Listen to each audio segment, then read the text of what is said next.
আসসালামু আলাইকুম এভরিওয়ান, কেমন আছেন আপনারা সবাই? আশা করছি সবাই আল্লাহর রহমতে অনেক ভালো আছেন। আমিও আলহামদুলিল্লাহ ভালো আছি। চলে আসলাম আজকে একটা নতুন ভিডিও নিয়ে। আশা করি আজকের ভিডিওটা আপনাদের অনেক ভালো লাগবে। আজকে আমি রান্না করব একদম সিম্পলভাবে গরুর কালাভুনা। ঘরে থাকা উপকরণ দিয়ে ঝটপট বানিয়ে ফেলুন গরুর কালাভুনা। তো চলুন। গরুর কালাভুনা রান্না করার জন্য আমি এখানে নিয়ে নিলাম 1.5 কেজি গরুর মাংস।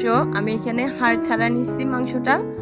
তো দিয়ে দিচ্ছি 1 কাপ পেঁয়াজ কুচি, দিচ্ছি 2 টেবিল চামচ আদা বাটা,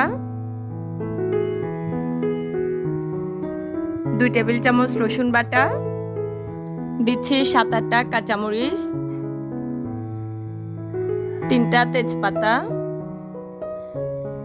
5-6 টুকরো দারচিনি, 7-8টা এলাচ, দিচ্ছি 10-12টা গোলমরিচ, 5-6টা লবঙ্গ, হলুদের গুঁড়া দিচ্ছি 1 টেবিল চামচ, মরিচ গুঁড়া দিচ্ছি 2 টেবিল চামচ, জিরা আর ধনিয়া মিক্স করা গুঁড়া দিচ্ছি 2 টেবিল চামচ, দিচ্ছি স্বাদমতো লবণ। এখন দিচ্ছি 1/2 কাপ সরিষার তেল। এখন মাংসটাকে ভালোভাবে হাত দিয়ে মেখে নিচ্ছি যেন প্রত্যেকটা মাংসের কোনায় কোনায় মশলাটা ঢুকে। তো এইভাবে মেখে আমি এটা আধা ঘন্টা রেস্টে রেখে দিব। এখন মাংসটা চুলায় বসিয়ে দিলাম আর এখন ঢেকে দিচ্ছি। 10 মিনিট পরে এখন ঢাকনাটা উঠিয়ে নিলাম আর এখন নেড়ে চেড়ে দিচ্ছি। মাংস থেকে এখন আস্তে আস্তে পানি ওঠা শুরু করছে। মাংস থেকে যতটুকু পানি উঠবে আমি সেই পানিটুকু দিয়ে মাংসটা সিদ্ধ করে নিব আর এভাবে 15 মিনিট এটা রান্না করব। তো 15 মিনিট পরে এখন ঢাকনাটা উঠিয়ে নিলাম। এই যে মাংস থেকে এখন পানিটা একদম শুকিয়ে আসছে। এখন মাংসটাকে নিচ থেকে লাগতে দেওয়া যাবে না, বারবার নেড়ে চেড়ে দিতে হবে এটা। তো আবার ঢাকনা দিয়ে ঢেকে দিব আমি এটা আরো 5 মিনিটের জন্য।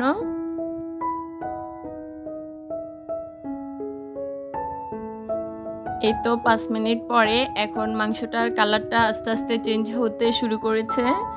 এখন আমি ভালো করে এটা নেড়ে চেড়ে দিচ্ছি। এটা কোনোভাবে নিচ থেকে লাগতে দেওয়া যাবে না। তো এটা আমি বারবার নেড়ে চেড়ে এভাবে রান্নাটা করে নিব। তো এই তো মাংসের কালারটা এখন আস্তে আস্তে আসা শুরু করছে। আমি এখানে একদম সামান্য পরিমাণে পানি দিছি যেন মাংসটা কোনোভাবে নিচ থেকে না লাগে, সেজন্য।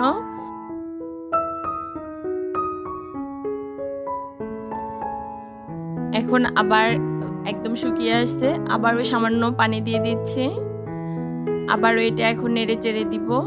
এইভাবে করে আমি এটা 5 থেকে 6 বার পানিটা দিয়ে দিয়ে একদম কালো কালো করে ভেজে নিব মাংসটা।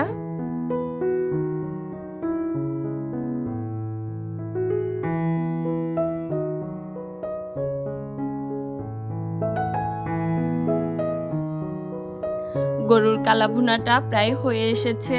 তো আমি এখন এটাতে বাগার দিব। বাগার দেওয়ার জন্য দিয়ে দিচ্ছি একটা কড়াইতে পরিমাণ মতো তেল,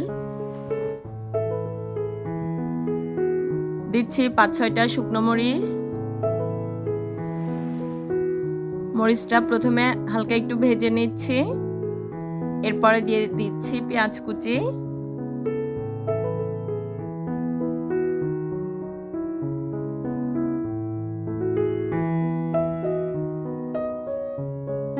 পেঁয়াজটা হালকা ভেজে নেওয়ার পরে এখন দিয়ে দিচ্ছি রসুন কুচি,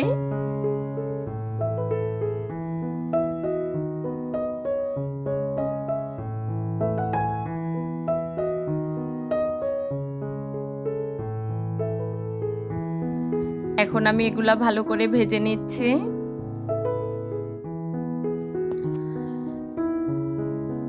পেঁয়াজ রসুনগুলা হয়ে গেছে।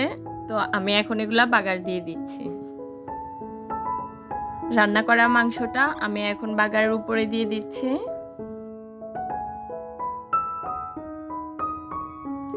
আর এখন মাংসগুলো নেড়ে চেড়ে আমি বাগারের সাথে মিশিয়ে নিচ্ছি।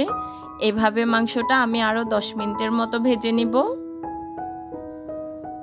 এতে করে মাংসতে খুব সুন্দর একটা কালার চলে আসবে। তো এখন এই তো আমি এটা নামিয়ে ফেলবো। এই তো গরুর কালাভুনাটা রেডি হয়ে গেল, আর এটা আমি এখন একদম গরম গরম সার্ভ করছি। এই কালাভুনাটা কিন্তু চট্টগ্রামের ঐতিহ্যবাহী কালাভুনা না। চেষ্টা করছি এটা খুব সহজে আপনাদের সাথে শেয়ার করার জন্য। সুন্দরের জন্য একটু বেরেস্তা দিয়ে সাজিয়ে নিলাম। মাংসটা ভিতর থেকে একদম সফট ছিল, উপর থেকে দেখতে কালো হলো, ভিতর থেকে কিন্তু একদম জুসি। যদি আমার ভিডিওটা আপনাদের ভালো লাগে একটা লাইক দিবেন, কমেন্ট করবেন, শেয়ার করবেন আর সাবস্ক্রাইব করবেন। সাবস্ক্রাইব করার পর পাশে থাকা বেল আইকনটা প্রেস করে দিবেন, যাতে আমি ভিডিও ছাড়ার সাথে সাথে আপনাদের মোবাইল নোটিফিকেশন চলে যায়, তাহলে আপনারা সেটা খুব সহজে দেখে নিতে পারবেন। সবাই ভালো থাকবেন, সুস্থ থাকবেন। আল্লাহ হাফেজ।